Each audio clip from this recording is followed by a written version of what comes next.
ಜ್ಯೇಷ್ಠ ಮಾಸದ ಹುಣ್ಣಿಮೆಗೆ ವಿಶೇಷವಾದ ಮಹತ್ವವಿದೆ. ಧಾರ್ಮಿಕ ನಂಬಿಕೆಗಳ ಪ್ರಕಾರ ಹುಣ್ಣಿಮೆಯ ದಿನ ಸಂಪತ್ತಿನ ಅಧಿದೇವತೆಯಾದ ಲಕ್ಷ್ಮೀ ದೇವಿಗೆ ಪ್ರಿಯವಾದ ದಿನವಾಗಿದೆ. ಈ ದಿನದಂದು ಭಕ್ತಿಯಿಂದ ಲಕ್ಷ್ಮೀ ದೇವಿಯನ್ನ ಹಾಗೂ ಚಂದ್ರದೇವನನ್ನ ಆರಾಧಿಸುವುದರಿಂದ ಜೀವನದಲ್ಲಿ ಆರ್ಥಿಕ ಸಮಸ್ಯೆಗಳು ದೂರವಾಗಿ ಸುಖ ಶಾಂತಿ ನೆಲೆಸುತ್ತದೆ ಎಂಬ ನಂಬಿಕೆ ಇದೆ. 2026ರ ಜ್ಯೇಷ್ಠ ಪೂರ್ಣಿಮೆಯ ಗ್ರಹಗಳ ವಿಶೇಷ ಸಂಯೋಗದಿಂದಾಗಿ ಶುಭದಾಯಕವಾಗಿ ಪರಿಣಮಿಸಲಿದೆ.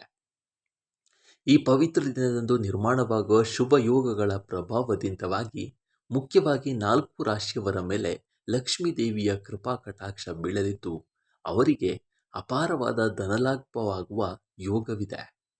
ಆ ಅದೃಷ್ಟಶಾಲಿ ರಾಶಿಗಳು ಯಾವುವು ಅಂತ ನೋಡೋಣ ಬನ್ನಿ. ಮೊದಲನೇದಾಗಿ ವೃಷಭ ರಾಶಿ. ಈ ಹುಣ್ಣಿಮೆಯು ವೃಷಭ ರಾಶಿಯವರ ಜೀವನದಲ್ಲಿ ಹೊಸ ಭರವಸೆ ತೆರೆಯಲಿದೆ. ಬಹಳ ದಿನಗಳಿಂದ ಬಾಕಿ ಉಳಿದಿದ್ದ ಅಥವಾ ಸ್ಥಗಿತಗೊಂಡಿದ್ದ ಕೆಲಸಗಳು ಸುಗಮವಾಗಿ ಪೂರ್ಣಗೊಳ್ಳಲಿವೆ. ಹಣಕಾಸಿನ ಹರಿವು ಉತ್ತಮಗೊಳ್ಳಲಿದ್ದು ಹೂಡಿಕೆಗಳಿಂದ ಭರ್ಜರಿ ಲಾಭ ನಿರೀಕ್ಷಿಸಬಹುದು. ಕೌಟುಂಬಿಕ ಜೀವನದಲ್ಲಿ ಸಂತಸ ಹಾಗೂ ನೆಮ್ಮದಿ ಇರಲಿದೆ. ಎರಡನೇದಾಗಿ ಸಿಂಹರಾಶಿ. ಜ್ಯೇಷ್ಠ ಪೂರ್ಣಿಮೆಯ ಶುಭ ಪ್ರಭಾವದಿಂದಾಗಿ ಸಿಂಹ ರಾಶಿಯವರಿಗೆ ಅತ್ಯಂತ ಅದ್ಭುತವಾದ ಸಮಯ ಆರಂಭವಾಗಲಿದೆ. ಲಕ್ಷ್ಮೀ ದೇವಿಯ ವಿಶೇಷ ಕೃಪೆಯಿಂದಾಗಿ ನಿಮ್ಮ ಆದಾಯದ ಮೂಲಗಳು ಹೆಚ್ಚಾಗಲಿವೆ. ಉದ್ಯೋಗದಲ್ಲಿರುವವರಿಗೆ ಪ್ರಮೋಷನ್ ಅಥವಾ ವೇತನ ಹೆಚ್ಚಳವಾಗುವ ಬಲವಾದ ಸಾಧ್ಯತೆಗಳಿವೆ. ಮೂರನೇದಾಗಿ ತುಲಾರಾಶಿ.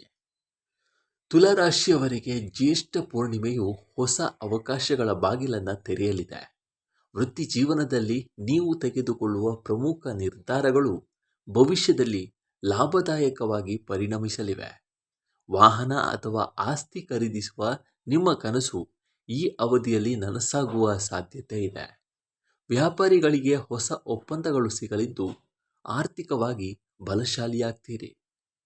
ಇನ್ನು ಕೊನೆಯದಾಗಿ ವೃಶ್ಚಿಕ ರಾಶಿ. ಲಕ್ಷ್ಮೀ ದೇವಿಯ ಆಶೀರ್ವಾದದಿಂದ ವೃಶ್ಚಿಕ ರಾಶಿಯವರ ಆರ್ಥಿಕ ಸಂಕಷ್ಟಗಳು ದೂರವಾಗಲಿವೆ. ಸಾಲದ ಬಾಧೆಗಳಿಂದ ಮುಕ್ತಿ ಪಡೆಯಲು ಇದು ಸಕಾಲ. ನಿಮ್ಮ ಶ್ರಮಕ್ಕೆ ತಕ್ಕ ಪ್ರತಿಫಲ ದೊರೆಯಲಿದ್ದು ಸಮಾಜದಲ್ಲಿ ನಿಮ್ಮ ಕೀರ್ತಿ ಹೆಚ್ಚಾಗಲಿದೆ. ಆರೋಗ್ಯದಲ್ಲಿ ಸುಧಾರಣೆ ಕಂಡುಬರಲಿದ್ದು ಮಾನಸಿಕ ನೆಮ್ಮದಿ ನಿಮ್ಮದಾಗಿರಲಿದೆ.